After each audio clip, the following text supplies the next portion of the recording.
오늘은 우리 인사할 때 이렇게 한번 했으면 좋겠습니다. 우리는 한 가족입니다 하고 샬롬 샬롬 같이 한번 인사합시다. 우리는 한 가족입니다. 샬롬 샬롬. 네.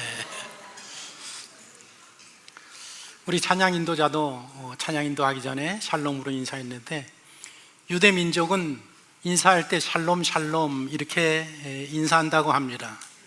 샬롬이라는 뜻이 안녕하십니까, 평안하십니까 라는 말인데, 왜 샬롬 샬롬 그들은 두 번 인사하는가 하면, 첫 번째 샬롬은 인사할 때 나는 당신으로 인해서 만족합니다.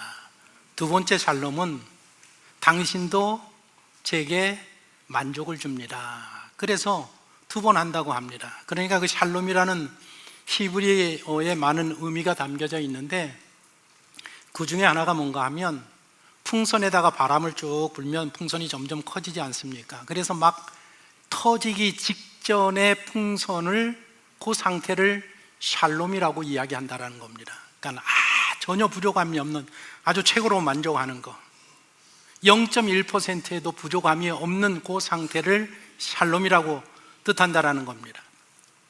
유대 민족과 가장 비슷한 인사를 하는 민족이 바로 우리 민족입니다. 사람을 만나면 어떻게 인사하십니까? 안녕하십니까? 평안하십니까? 별일 없으십니까? 바로 이게 샬롬이라는 단어입니다. 오늘 본문에 나오는 여기 화평케 하는 자는 복이 있나니 그들이 하나님의 아들이라 일컬음을 받을 것이며, 이 말씀을 저희들이 살펴보는데, 여기 화평이라는 단어가 히브리어로 샬롬이고 헬라어로는 에이레네라는 그런 단어입니다. 지난 시간에도 말씀드렸지만 히브리 언어에는 한 단어에 여러 가지 뜻과 의미가 담겨져 있다고 했습니다. 샬롬이라는 이 단어에도 화평, 화목, 평안, 형통, 번역, 완전한 자유, 그리고 언약 관계라는 그런 뜻까지 담겨져 있는 단어가 샬롬입니다. 오늘 본문에서 화평케 하는 사람이라고 할 때에는 그 의미가 하나님과 언약 관계에 있는 사람, 그래서 마음에 평안함이 있고 화평함이 있고 화목함이 있고, 그래서 하나님의 법과 질서를 지키는 사람을 뜻하는 말이 바로 화평케 하는 사람이라는 그런 말입니다. 예수님을 믿는 사람은 하나님과의 관계를 회복하고 하나님의 아들, 딸들이 된 사람입니다. 깨어졌던 하나님과의 관계를 화평한 관계로 회복된 사람입니다. 예수님께서 십자가에 달려 돌아가신 이유가 바로 하나님과 우리를 화평하게 하시기 위해서, 그래서 십자가에 달려 돌아가셨습니다. 요즘 수요예배 때마다 저희들이 골로새서를 함께 말씀을 공부하고 있는데, 골로새서를 보면 예수님이 누구신지, 예수님이 이 땅에 오셔서 무슨 일을 하셨는지 아주 핵심적으로 보여주는 말씀이 골로새서 1장 20절 말씀입니다. 같이 한번 읽어보겠습니다.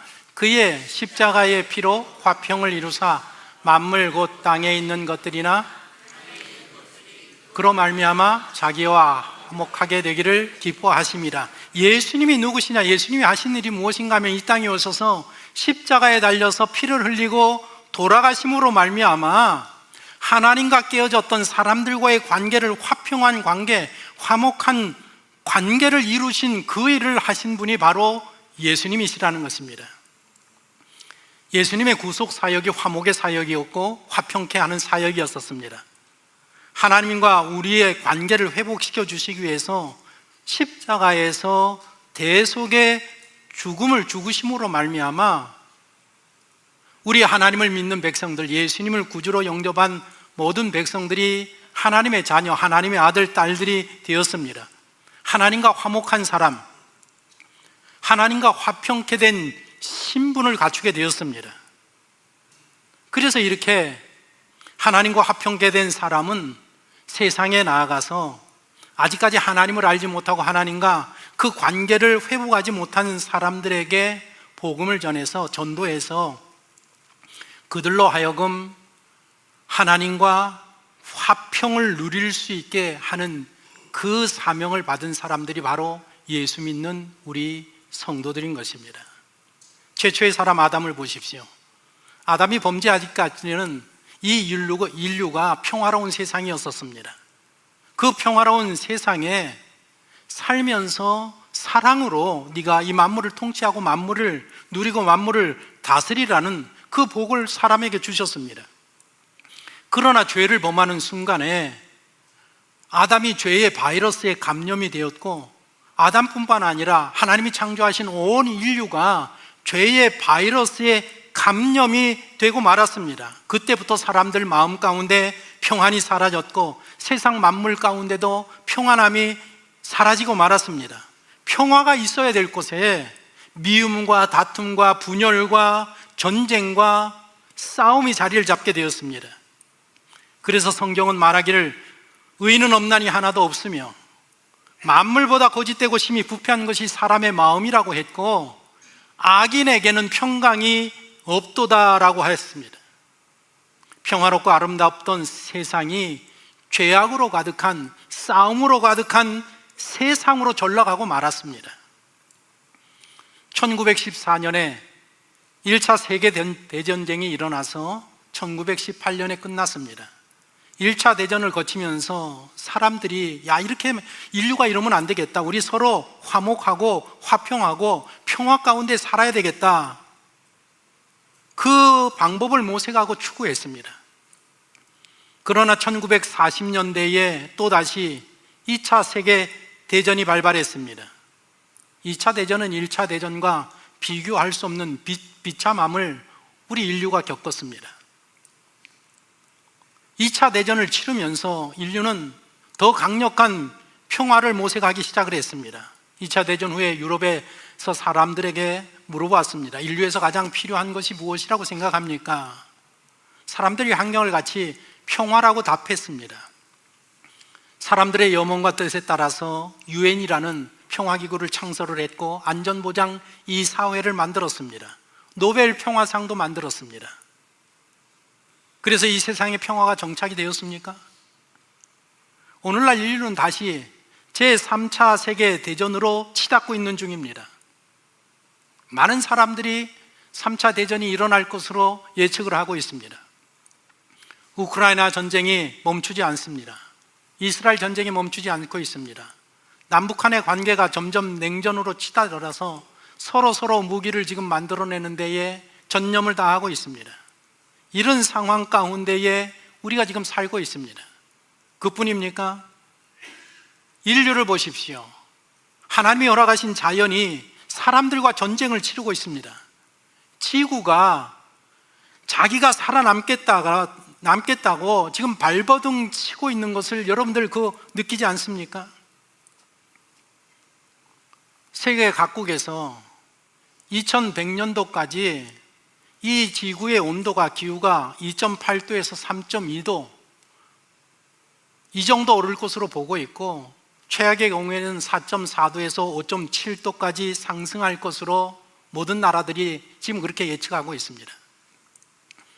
기온이 3도 오르면 문명이 종말을 고하게 됩니다. 6도 상승하면 인류가 멸망하게 됩니다. 지금으로부터 16년 뒤에는 2040년대가 되면 북반구에 사는 그런 사람들 쪽에 동시다발적으로 식량 폭동이 일어날 것으로 지금 인류가 예상을 하고 있습니다. 지금으로부터 26년이 지나면 2050년에는 12억 명의 사람들이 지금 이 기후 난민이 될 것으로 예측하고 예상하고 있습니다. 세계 모든 젊은이들 중에서 50% 절반이 넘는 젊은이들이 이 지구는 멸망할 것으로 그렇게 믿고 있습니다. 지금 인류가 평화를 절대적으로 요구하는 그런 시점에 놓여 있습니다. 우리 인류는 지금 이 기후 문제와 그리고 이 전쟁의 문제와 대멸종의 이 문제를 해결할 수 있는 충분한 지식을 가지고 있고 기술을 가지고 있고 자본력을 가지고 있습니다. 그러나 세상의 1%의 그 자본가들의 탐욕 앞에서 99%의 사람들이 힘을 쓰지 못하고 있습니다. 인류는 화평케 하는 사람들이 출현하기를 정말 간절히 고대하고 있습니다. 창조 시대에 인류가 왜 대홍수로 멸망했다고 했습니까? 성경을 보십시오. 하나님의 아들들이, 신앙의 사람들이 불신앙의 딸들, 그 세상 여인들의 아름다움을 보고 아내를 삼으면서 그들과 함께 하나가 되면서 자신들의 정체성을 상실하고 사명을 상실했기 때문에 결국에 인류는 멸망하고 말았다라고 성경은 그렇게 기록을 하고 있습니다. 세상은 평화를 부르짖고 있습니다. 그러나 불행하게도 인간의 힘으로는 이 평화를 가져올 수가 없습니다. 그런 능력이 사람들에게는 없습니다. 아무리 좋은 법을, 제도를 많이 세웠다고 그 평화가 이 인류에 정착되지 않습니다. 왜냐하면 죄인들이기 때문에 그렇습니다. 죄인들이 모여서 아무리 노력하고 아이디어를 짜내도 그 속에서 나오는 것들은 전부 다 죄악뿐이라 말입니다. 나올 수가 없습니다. 그러나 이 평화를 갈구하는 인류에게 정말 굿뉴스, 복음이 있습니다. 그것이 무엇인가 하면 하나님께서 너희들이 원하는 그 평화를 주셨다라는 소식입니다.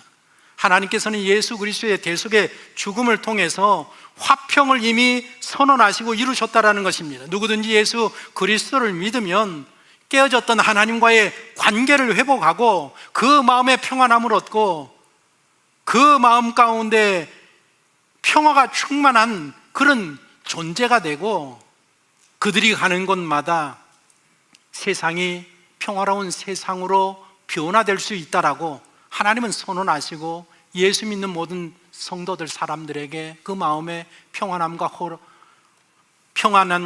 화평을 허락하여 주시는 것입니다. 여기 이 화평케 하라는 자는 영어로 피스메이커라고 합니다. 평화를 만들어내는 사람들이라는 그런 뜻입니다. 세상에서 피스메이커가 되려고 하면 전제 조건이 있습니다. 첫 번째 뭔가 하면 예수를 믿어서 하나님과의 관계를 회복하고 하나님이 주시는 그 마음의 평안함을, 그것을 경험하고 마음의 평안함을 소유하고 있는 사람이 되어야 합니다.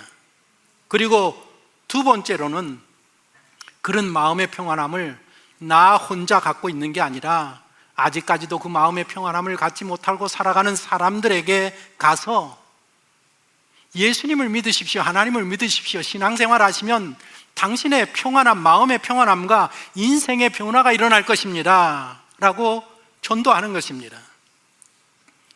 전도는 별로 어렵지 않습니다. 간단합니다. 그냥 사람들 만나서 나는 옛날에 예수님을 안 믿었었습니다. 그런데 내가 어떤 사람의 전도를 받아서 교회를 나가고 또 예수님을 믿고 말씀을 들어보면서 내가 예수님을 영접하고 신앙생활하면서 내 마음에 평안함이 생겼습니다. 그래서 내 삶은 지금 이렇게 많이 변화되었습니다. 내가 옛날에는 이랬지만 예수님을 믿고 나서는 난 이렇게 변화된 사람이 되었습니다 라고 앉은 자리에서 차를 마시면서 조용하게 이렇게 고백하고 이야기하고 소개하는 것이, 이것이 전도입니다. 오늘 인류는 그런 사람들이 필요하고 화평케 하는 사람들을 기다리고 있는 것입니다. 노리마스 마사야스라고 이분이신데, 이분은 일본 최초의 개신교 선교사입니다. 일제강점기에 우리 조선에 와서 조선의 전도를 힘썼던 최초의 일본인 선교사입니다. 에도 시대와 메이지 시대의 그 대전환 때에 이분이 출생을 하게 됩니다. 일본의 가장 작은 섬 시코쿠 섬, 그곳에서 태어나서 이 시코쿠 섬은 오늘날도 일본에서 가장 오래된 도고 온천이 있는 그런 여행지입니다. 그곳에서 시골에서 태어났습니다. 거기서 중학교를 졸업한 후에 이제 출세하기 위해서 도쿄로 나옵니다. 도쿄에 나와서 도청에 취직을 해서 일을 하게 됩니다. 하숙집을 얻어서 생활을 하는데 그 하숙집에서 한 여인을 만나게 됩니다. 예수님을 잘 믿는 여인을 만나는데 그 여인이 노리마스에게 예수님을 증거합니다. 전도합니다. 그래서 그분을 통해서 교회를 다니게 되고 예수님을 믿게 되고 24살에 세례를 받습니다. 세례를 받은 다음에 신앙생활하면서 하나님이 나를 전도하는 사람으로 부르셨구나, 그런 소명을 받아서 신학교 메이지 학원 신학부에 들어가서 공부를 합니다. 그리고 졸업을 앞둡니다. 졸업을 앞둔 그 시대에 허버트 조지 브랜드라는 영국 선교사를 만나게 되는데, 이분은 누군가 하면 일본의 프리머스 형제단이라는 신앙단체를 소개한 사람입니다. 프리머스 형제단이라는 이 형제단은 19세기 초에 영국 프리머스 그 지방에서 시작된 신앙운동 단체입니다. 어떤 특징이 있는가 하면 성경을 절대적인 권위로 인정을 하고, 그리고 제도와 의식에 얽매이지 아니하고 직업적인 성직 제도를 인정하지 않습니다.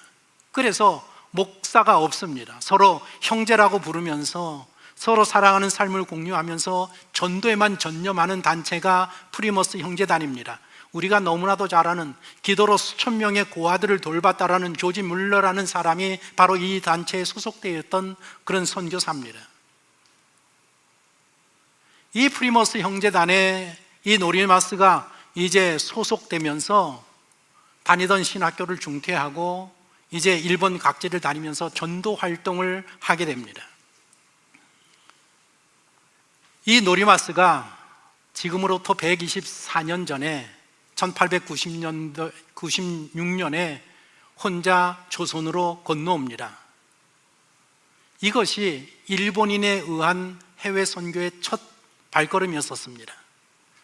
우리나라에 오기 전에 2년 전에 조선을 방문한 한 신자를 만나게 되는데, 그 사람이 조선에 대한 우리 어려운 환경을 쭉 전해주면서 조선 전도에 대한 관심을 갖게 되었습니다. 그럴 즈음에 조선 말기 개혁파였던 박영효가 그 일본의 망명에 있었는데, 박영효를 이 우연히 만나고 알게 되면서 그를 통해서 이 조선의 실상을 상세하게 듣게 됩니다. 결정적으로 조선에 오게 되는 이유는 명성왕후의 시해 사건을 이 사람이 듣습니다. 우리 일본 민족이 얼마나 이 조선인들에게 잘못했는가라는 그 이야기를 들으며 굉장히 마음에 아파합니다. 그래서 그 이야기를 들은 다음해 1896년에 조선에 오게 됩니다. 우리나라에 오니까 언어 장벽이 있지요. 문화와 간섭이 틀리죠. 경제적으로 얼마나 어렵습니까? 그런 어려운 현실에 부딪혀 있는데, 조선에서 전도하는데 가장 어려운 것은 무엇인가 하면 본인이 일본인이라는 것. 일본인이 조선에 와서 예수를 증거하는데 누가 그 좋게 보겠습니까? 노리마스는 일본인이 많은 경성에 거주하면서 조선어를 배웁니다. 그리고 전도 활동을 이어갑니다. 그러다가 3년 후에 고국으로 돌아가서 결혼을 하고 다시 가족과 함께 조선으로 돌아와서 수원에 자리를 잡고 귀국할 때까지 그곳에서 전도 생활을 합니다. 조선에 와 있는 이 노리마스를 방문하기 위하여 친구가 왔는데, 친구가 와서 그가 사는 것을 보니까 의복도 음식도 주택도 모두 조선식이었고, 그리고 맏아들이 4살, 5살 되었는데 얘가 일본어를 하지 못하고 조선어만 하는 겁니다. 이 아버지가 일본말을 가르치지 않은 겁니다. 그런 마음, 그런 자세를 가지고 이 조선에 와서 전도 활동을 펼쳐서 수원, 경성뿐만 아니라 조선 각지에서 이 노리마스의 전도를 통해서 많은 조선인들이 신앙인으로 들어오게 됩니다. 자녀 넷을 두었더니 경제적인 어려움이 얼마나 컸겠습니까?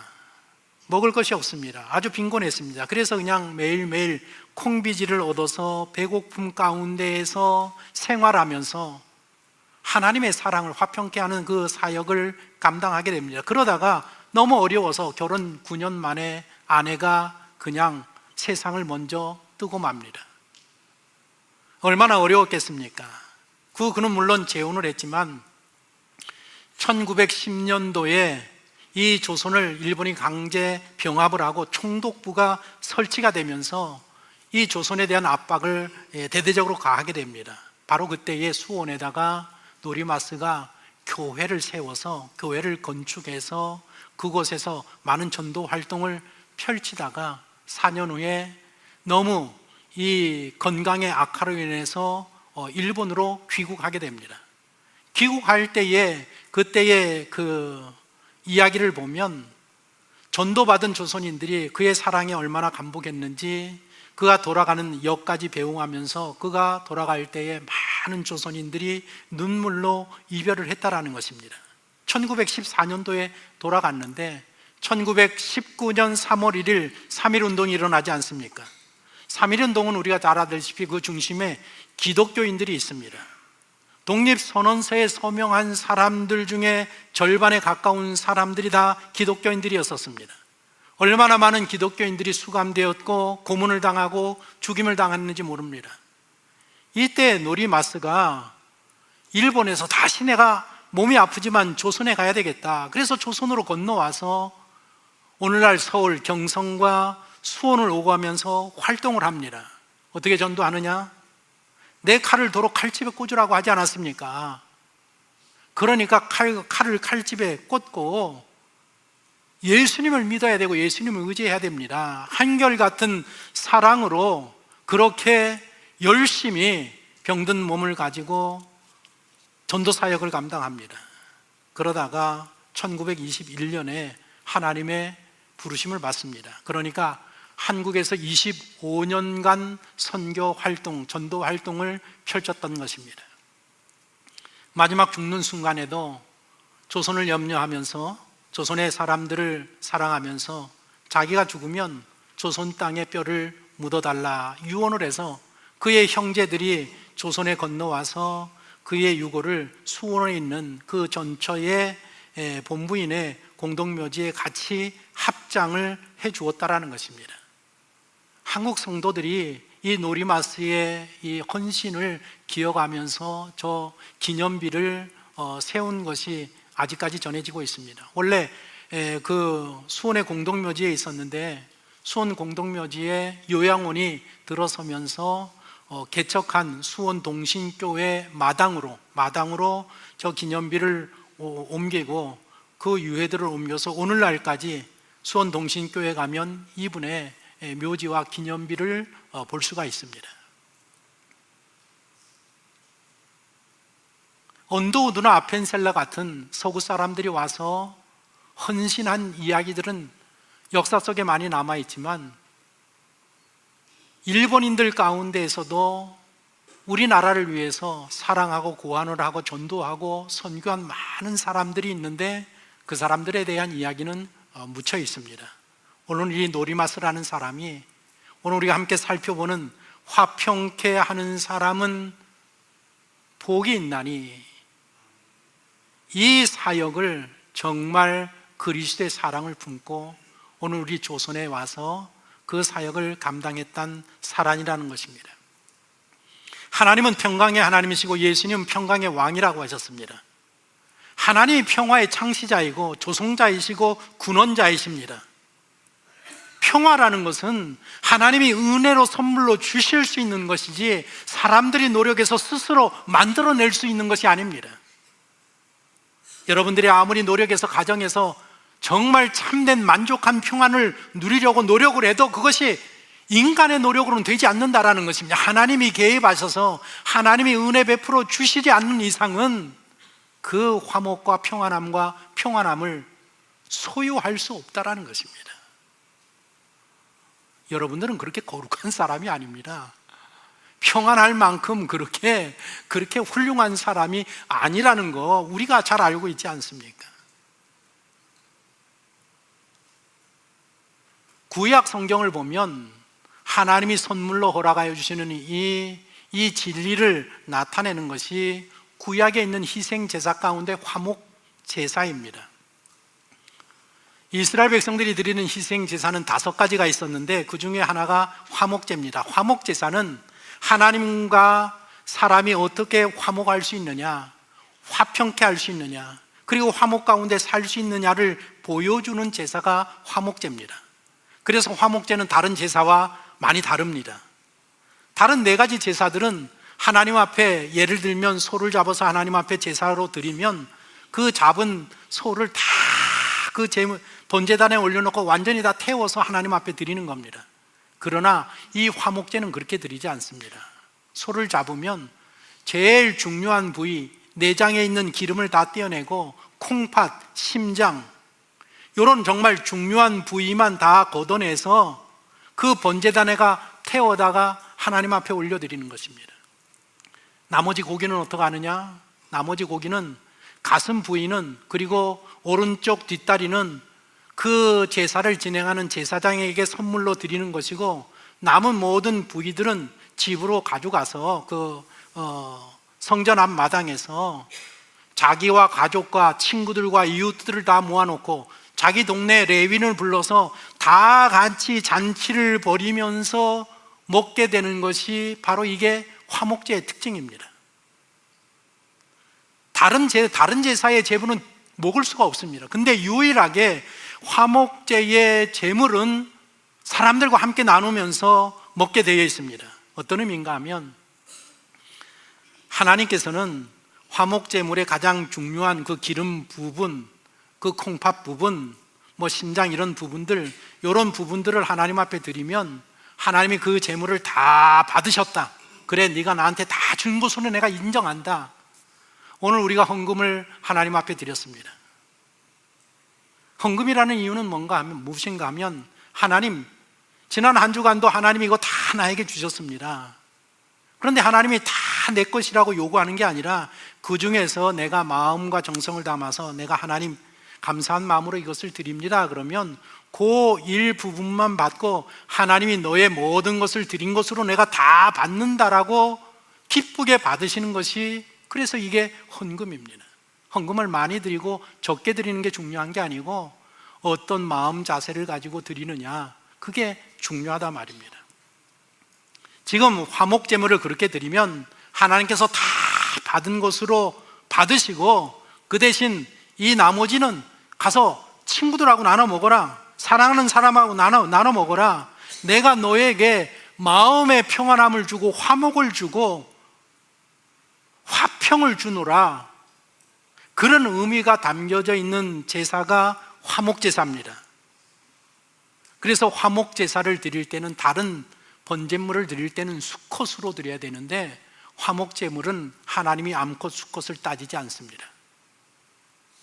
반드시 하나님 앞에 제사 드릴 때는 무교병, 누룩이 들어가지 않은 떡을 드려야 되는데, 화목제는 무교병도 받으시고 누룩이 들어가 있는 유교병도 받으시는, 그런 차별하지 아니고 어떤 것도 다 받으시는 것이 화목제물이란 말입니다.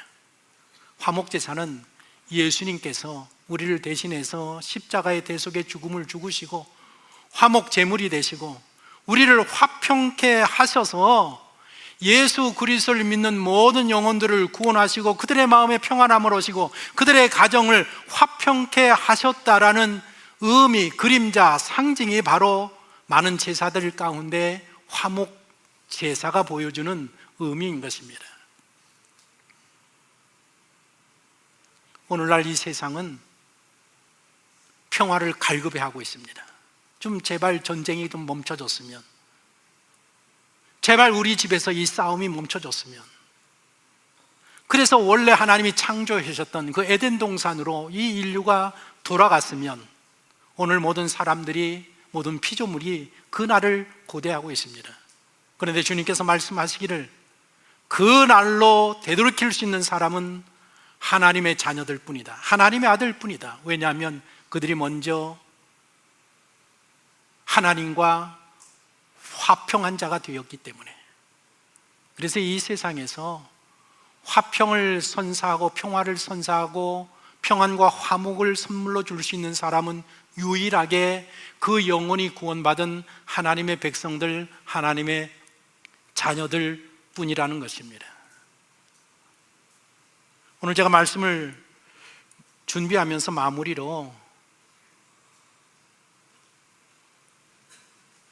어떻게 했으면 좋겠나 생각하다 보니까 문득 성 프란시스코의 평화의 기도가 생각이 났습니다. 우리 모든 사람들이 가장 사랑하고 좋아하는 기도문이 성 프란시스코가 지은 평화의 기도문입니다. 이 기도문을 작성할 때 스토리가 이렇습니다.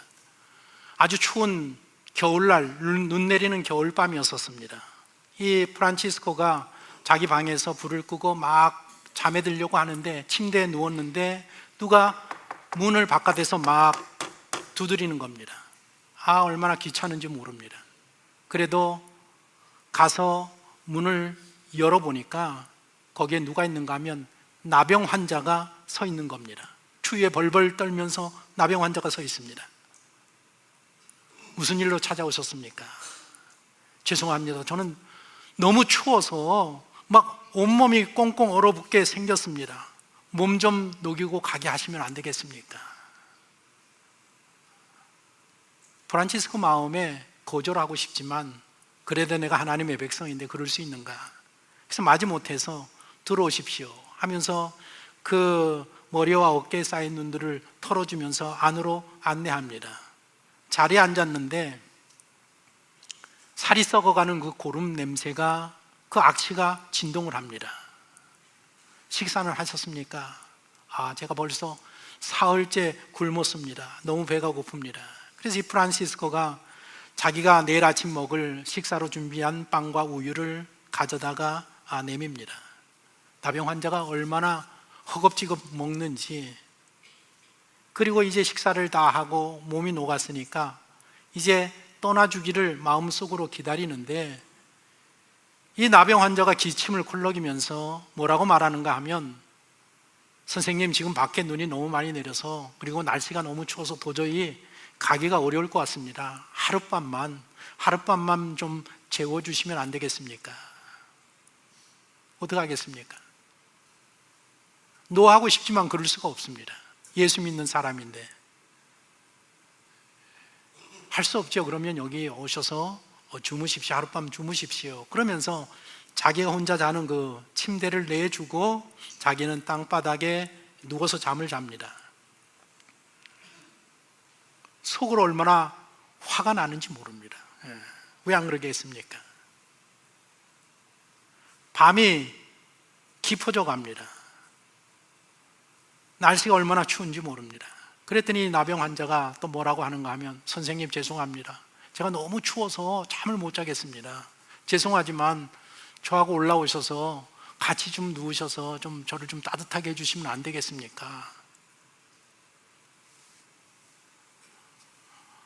프란치스코가 그 이야기를 듣는데, 예수님이 나를 위해서 십자가에서 피를 흘리시고 죽으셨는데 내가 그걸 못하겠는가?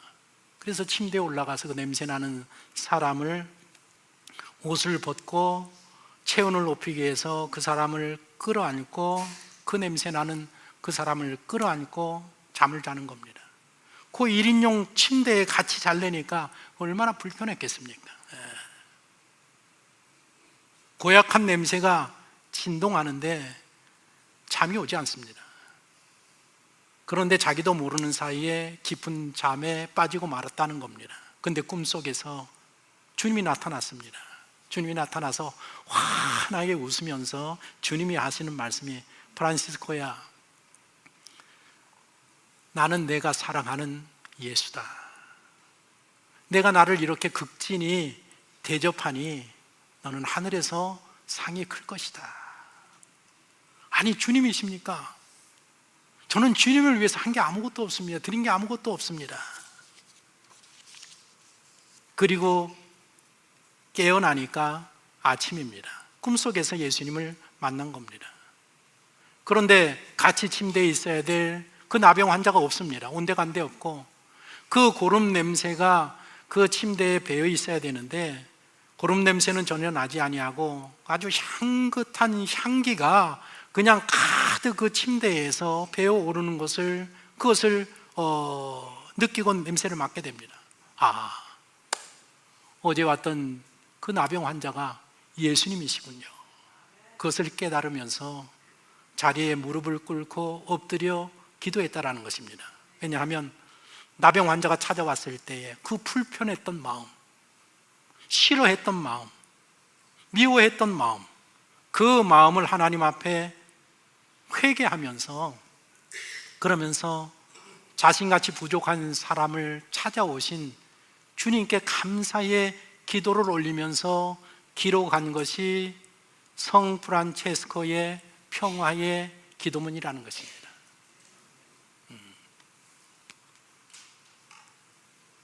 우리가 부르기는 좀 버거울 것 같아서 제가 제일 평화의 기도를 잘 부르는 숭실합창단, 고비 숭실합창단의 찬양으로 제가 유튜브에서 이렇게 좀 골라봤습니다. 방송팀에 부탁했더니 목사님 이거 저작권에 걸립니다. 그래서 외부로는 못 나가고 우리만 들을 수 있습니다. 우리만 듣자. 평화의 기도문 우리 한번 찬양 한번 들어보시겠습니다.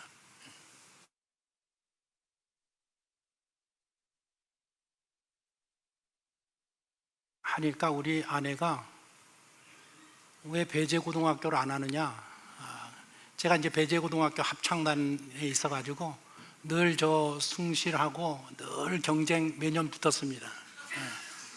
그런데 저 노래는 숭실을 따라가지 못합니다. 그래서 내가 숭실이 최고다. 그래서 숭실로 해서 여러분들 들으셨습니다.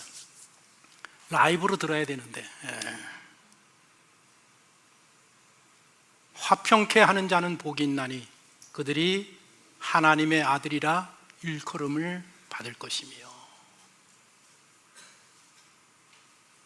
여러분들이 화평케 하는 사람들입니다. 여러분들이 하나님의 딸들입니다.